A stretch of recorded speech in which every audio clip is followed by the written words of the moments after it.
તો હલો, આજે અનબોક્સિંગ કરવાના આ સાયકલ. કેમ? કેમ કે ચલાતું નહીં, થાકી ગયો બસમાં, એટલે હવે સાયકલ લઈ લીધી. હવે સાયકલોની સ્કૂટર હે, ઈ સ્કૂટર હે, તે ચલાવું હવે.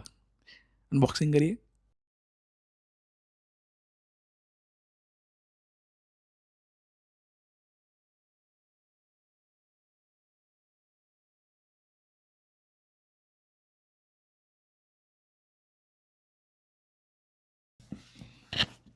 તો આ રીતનો સાયકલનો મુદ્દા માલ.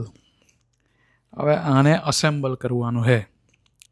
એમ તો ઓલમોસ્ટ અસેમ્બલ જ હોય, પણ એ જ બધું 2-3 સ્ક્રૂ લગાડવાના એમ તેમ.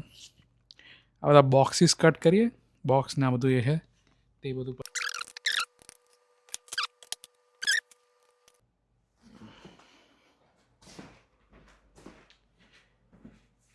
ટાડા, સાયકલ આપણી રેડી.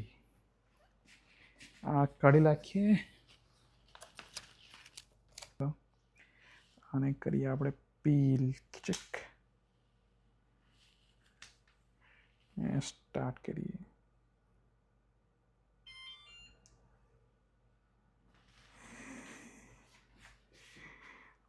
માયરા જગારો.